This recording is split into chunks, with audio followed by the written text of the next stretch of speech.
Virei Mãe. Oi, gente. Muito boa noite. Primeiramente, agradecer a presença de todos vocês aqui. A gente idealizou e pensou essa conversa com muito carinho e é muito importante saber que é um assunto que desperta o interesse de vocês também. Eu sou a Carolina Martins, sou produtora e co-apresentadora do CBN Brasília, que é o nosso noticiário do Distrito Federal da CBN, o nosso programa local. Além de notícias, a gente tenta levar para o ouvinte, levantar debates, propor discussões que a gente acredita que também são relevantes para a formação do cidadão. E aí, dentro dessa gama de assuntos, temos vários quadros. Um deles é o Virei Mãe, que é o nosso mais novinho quadro, estreou no fim do ano passado. Eu voltei de licença maternidade no fim do ano passado, e aí virei mãe. E a gente achou interessante discutir essas milhares de questões que permeiam a maternidade. O nome Virei Mãe é porque toda mulher que é mãe está constantemente virando mãe, né? Hoje eu sou mãe de um bebê de 10 meses. Em breve serei mãe, vou virar mãe de uma criança que anda e fala. Tem muita gente aqui que é mãe de uma criança que já tem vontade própria e vai virar mãe de um adolescente. Então, a gente está sempre virando mãe. É o nosso primeiro talk show.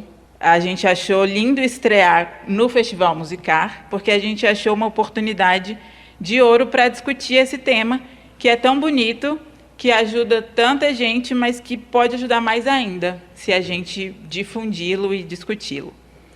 Eu sou apenas uma curiosa, mas a gente reuniu um time de especialistas. As meninas estudam a fundo e têm vivência na prática.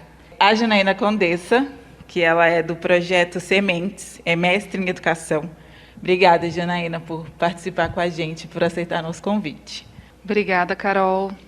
Eu sou mãe do Lorenzo, que tem 1 ano e meio, faz música desde a barriga, e é isso que a Carol falou mesmo. Cada dia, cada conquista do Lorenzo é uma vida diferente para mim, pelo menos, e a gente vai falar um pouquinho depois sobre isso.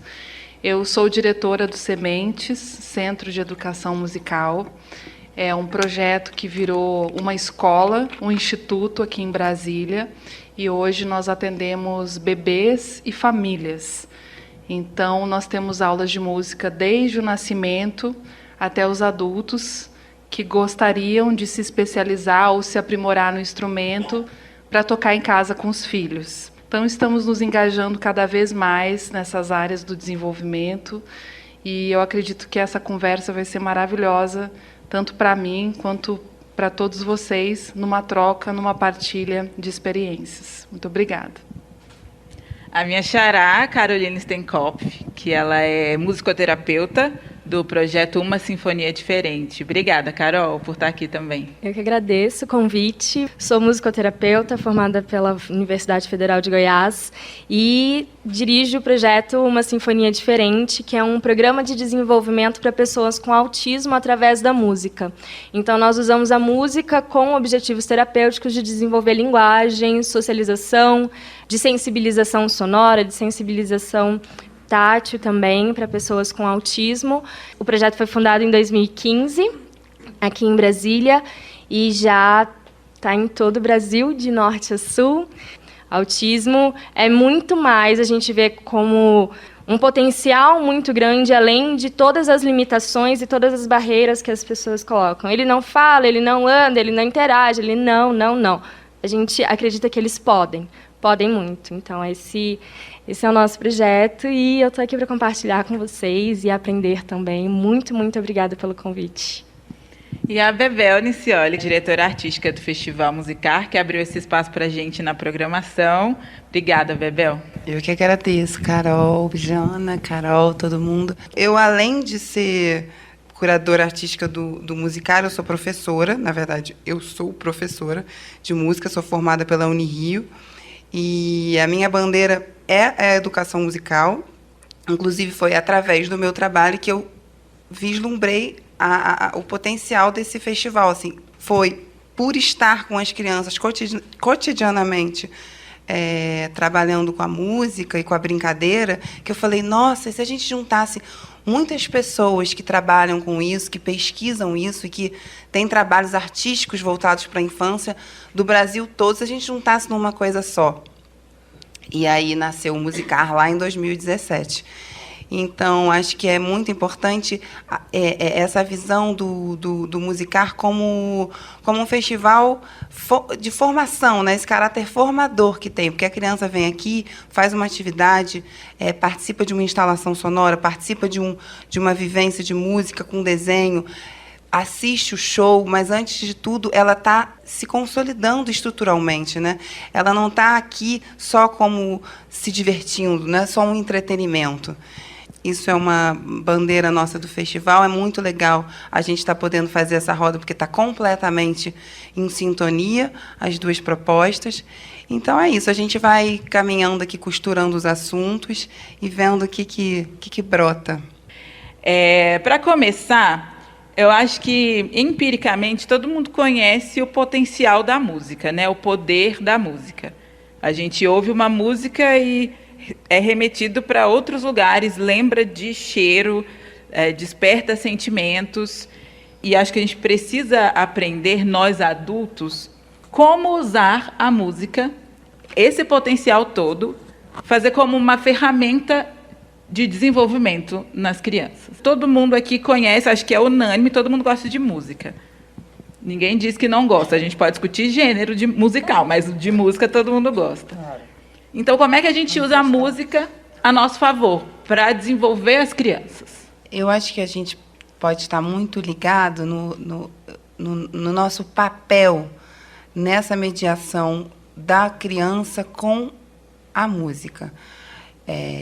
Entendendo que a criança é um ser humano em formação, né? Todo mundo que passa pelo caminho dela tem um papel muito forte nessa estruturação dela enquanto ser humano. Então, são os professores, são os tios, são os pais, essencialmente, são os avós, são os avós.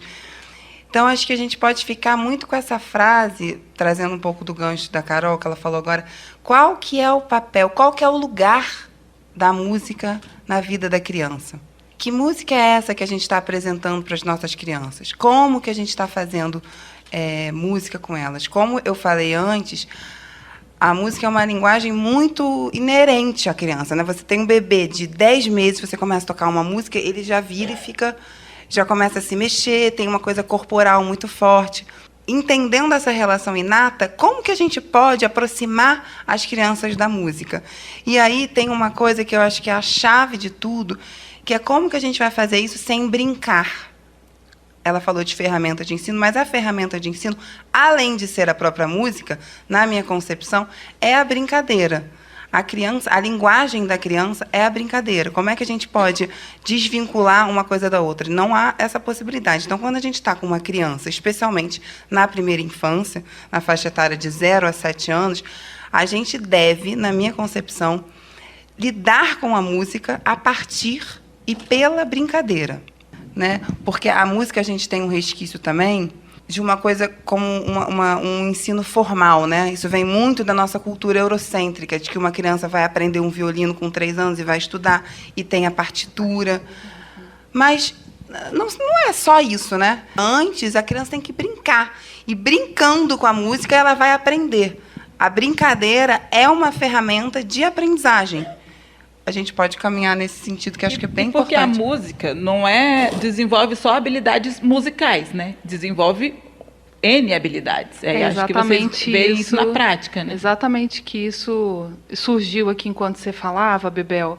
Acho que, em primeiro lugar, a brincadeira é algo realmente inerente à infância, faz parte do contato da criança com qualquer tipo de conhecimento. Eu acho que o papel do professor, do profissional ou do adulto, né, é observar essa criança. Eu, quando penso em educação, eu penso que a formação dos professores deveria ser na educação do olhar, na observação da criança, em como ela brinca, e dali suscitar ideias para o meu planejamento. Né? E nesse contato com a criança, o educador ou o professor, como vocês quiserem pensar, ele é a pessoa que possibilita ferramentas, e aí a Carol comentou aqui quais ferramentas, que não só a música, mas uma obra de arte, um bambolê pode ser um objeto de brincadeira com música, né? Quando eu pego um bambolê, quando você canta, o carrinho sobe, sobe a montanha, depois ele vai descer.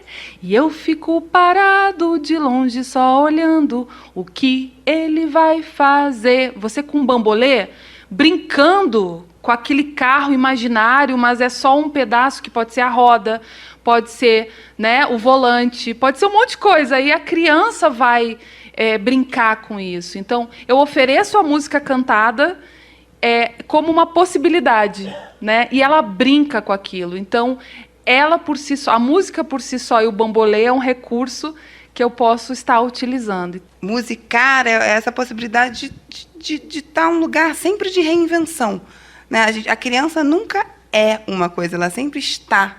Ela está... As mães que chegam a falar, mas ela é muito tímida. Ela tem 2 anos, assim, ela não é muito tímida, ela não está cristalizada nessa timidez. Ela é uma criança que está com alguma dificuldade de socialização. Como é que entra a música e o vínculo com o professor a partir da brincadeira do corpo nesse amadurecimento da criança, né? Que a gente está ali em prol dela e a gente usa a música como ferramenta. A criança, antes de tudo, ela é um ser que tem um corpo. E esse corpo é o instrumento dela. E a voz é o instrumento dela. Antes de você dar um instrumento na mão de uma criança, ela precisa cantar, ela precisa fazer isso, ela precisa escutar as pessoas cantando, ela precisa usar o corpo dela. E eu acho que a Carol vê muito isso, né? Principalmente, acho que foi até um começo da sua fala, as crianças com autismo que carregam essa estigmatização. Sim. Mas com a música, você deve ver isso a olhos nus, assim. Quando a gente usa música com pessoas com autismo, a gente está de frente para pessoas. Antes de qualquer rótulo, a gente tem que pensar que a gente está de frente para uma pessoa. Para uma criança de 3 anos, uma criança de 4 anos que senta no chão e brinca. E é isso que vai fazer o vínculo. E depois do vínculo formado, que eu consigo colocar outras informações. Porque é a partir do compartilhar que a gente consegue construir. A gente não consegue construir nada com alguém que a gente não conhece, que a gente não tem um vínculo, que a gente não compartilha algo em comum.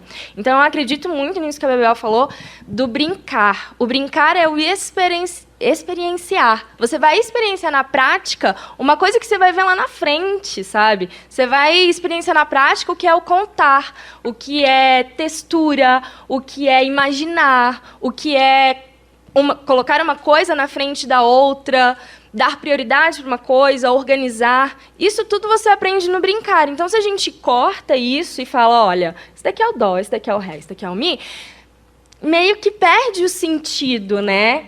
Porque como que a gente vai experienciar o corpo? Como que me pedem para ser um todo, se só me dão um violino e eu só tenho que tocar o violino? Sabe? É muito contraditório. E eu penso muito que a música vai muito além do ambiente de escola, o ambiente clínico, né, que é a minha área, vai muito além, sabe? Os pais, os professores, os amigos, os outros pais das outras crianças precisam também experienciar isso. Dentro do consultório, eu vejo muita dificuldade dos pais sentarem no chão e ficar blá, blá, blá, blá, blá, blá, e interagir com seu filho de uma forma não convencional. Isso que eu queria te perguntar. Porque, por exemplo, a Janaína tem uma voz maravilhosa. Ela cantar pro filho dela é lindo, eu não sei cantar. O meu filho tem 10 meses. Aí, como estimulá-lo com a música? Eu canto, ok, mas com essa minha voz. Você ligar um som, você já percebe, é bem notório. Ele ouve um som, ele já vira. Então, como a gente pode fazer isso sendo pais, tios, madrasta, educadores, enfim? Então, uma coisa muito importante é a sua voz é a voz que ele reconhece. É a voz que ele tem vínculo. É a voz que ele ouve desde antes de nascer. Então não tem voz bonita, não tem voz feia. Tem a voz de alguém que você ama, que você tem um vínculo. E daí né? É isso que precisa. Não precisa de uma estética. Criança não entende estética igual a gente entende, sabe? Criança entende vínculo, o carinho, o afeto que você transmite através da sua voz. E é muito importante os pais cantarem para os filhos. Independente se está no tom, se está fora do tom, cantar. Claro. improvisar, criar coisas, igual vocês estavam falando, né? Criar, gente. Pega um caderno, começa a batucar. Brincar junto, né? E a música, brincar de música é muito legal. É brincar com essa ideia de que o adulto também pode, né? Porque eu acho que tem isso, né? Que a gente vai se travando ao longo da vida. A Lídia Ortélio, que é uma brincante, uma educadora musical muito maravilhosa da Bahia, ela diz assim, gente, o professor de música não tinha nem que existir. Porque quem fazia isso antigamente eram os pais, eram as famílias, as pessoas cantavam. E para mim, professor não é só o professor. Para mim, todo mundo que está na escola, da limpeza até a recepção, está educando. Então, todo mundo tem que cantar, participar de formação e botar a voz para soltar. Eu tenho uma dúvida. Por que os nenenzinhos gostam de dormir ouvindo músicas? Porque eu canto ainda, porque aí ele se acostumou, agora só dorme se eu cantar. Mas é super engraçado, porque às vezes está agitado, e como é sempre a mesma música, aí ele já ouve, acho que agora é hora de dormir. É mais ou menos essa associação que se faz no cérebro da criança? Bom, normalmente sim, é assim que acontece. Isso cria uma memória nele de aconchego, de acalanto, do tipo, você está protegido e agora você pode relaxar e pode dormir. É simples, não tem muito segredo. É associação mesmo. É muita associação e é uma associação natural, sabe? É muito natural. Você vai cantar para a criança a música que você sempre canta para ela dormir, ela vai dormir. Porque ela vai associar aquela música com aconchego, com acolhimento, com colo, com a voz da mãe e pronto, ela relaxa e dorme. E também essa coisa da música de ninar, né? Sim. Eu amo música de ninar. Por exemplo, na aula tem um movimento que começa baixo, aí tem uma expansão e depois eu termino baixo de novo, geralmente com uma música de ninar, apaga a luz. E nesse momento as crianças estão encontrando dentro delas a mãe delas, seja quem for, né? Quem tem esse papel de maternal. E aí, indo de encontro com uma série de sentimentos, muitas vezes as crianças, nessa hora da música de ninar, choram. E é um choro, assim, não é um choro sofrido, é um choro de emoção mesmo, né? Porque elas estão indo de encontro com isso aí, que é o que é essencial para elas. E elas, na vida toda da criança, elas vão buscando recursos internos, e a música vai ajudando nisso também, para se fortalecerem diante de si e diante do mundo. Eu acredito que isso que as meninas falaram tem a ver com a proteção, o reconhecimento da voz da mãe. O que acontece muito eu como mãe, e para mim também fez sentido a questão da presença. O Lorenzo, ele é um bebê muito sensorial, ele precisa tocar, ele precisa entender que eu estou ali, né? E quando eu canto, ele coloca a mão na minha boca. É como se ele reconhecesse que eu estou ali, né? E então cantar para ele, e às vezes ele pede, eu paro de cantar, ele faz ou seja, mamãe, peraí, você não vai sair, né? Até ele entrar naquele sono profundo e até, né, a gente conseguir colocar ele no berço. Eu acho que é muito disso da segurança, da proteção e do reconhecimento de que a mãe tá ali. E a gente falou aqui no comecinho também sobre essa questão já da capacidade auditiva dentro do útero. E que aí muitas mães colocam Mozart, né, para o bebê ouvir, porque isso vai desenvolver o cérebro, ele vai ser uma pessoa... Isso aí é vontade só, né? Ou realmente estimula o cérebro? A gente geralmente costuma ver muito reportagem assim. Estudos comprovam que a música é boa para o cérebro aprender matemática. Estudos comprovam que crianças que aprendem música até 10 anos são mais inteligentes do que as que não aprendem. Na verdade, assim, estudos comprovam, assim, a vida comprova que a música faz bem para a criança. Primeiro, porque dá prazer. É importante estudos comprovarem, que, fazendo uma ultra, que quando uma música do Mozart ou qualquer outro compositor toca, a criança se mexe. Ela está ouvindo. Então, estudos comprovam que o sistema auditivo... Mas, assim, a relação com o cognitivo fica muito reducionista, na minha concepção. Então, antes de tudo, a música ajuda a criança a se consolidar enquanto indivíduo e ajuda a criança a se relacionar com o mundo, que é o que a gente espera das crianças da sociedade. Então, assim, ajuda também o cérebro? Ajuda, mas ajuda também ela a enfrentar milhões de medos, ajuda também ela a entrar em contato com diversos prazeres, ajuda ela a lembrar de uma pessoa, ajuda ela a se movimentar, ajuda ela a começar a falar. Quando a música ela estimula o cérebro, ela está estimulando o corpo. Você não vai falar, ai, não, está estimulando o córtex frontal. Tá, o que isso significa? É o planejamento motor dele. Quando a gente canta para uma criança antes dela falar, a gente está estimulando o córtex auditivo primário. Tá, e daí? Legal. Primeiro ela precisa cantar para depois falar. Porque isso é muito natural, isso é primário. Isso é primitivo do nosso cérebro. Percebe, né? As crianças, elas cantam antes de falar e dançam antes de andar. Exatamente isso, porque são essas experiências que ela precisa ter para amadurecer o cérebro dela, para ela conseguir ter uma resposta verbal, para ela conseguir falar. Ela vai aprender a falar cantando. A gente vai fazer um intervalo rapidinho, porque a gente está falando de música, então tem que ouvir música. E tem a música tema do Festival Musicar, que é muito linda. Essa música foi feita para a segunda edição do Musicar, pelo João Cavalcante e Marcelo Caldi, e chama Musicar, e fala um pouquinho sobre tudo isso que a gente vem conversando. Caroline Stenkopf está no violino, Janaína Condessa na flauta, a Bebel Nicioli no cachixi, na voz, Luísa Salles na voz e no violão.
A gente vai agora para o Repórter CBN, na volta à segunda parte do nosso bate-papo sobre a importância da música na infância.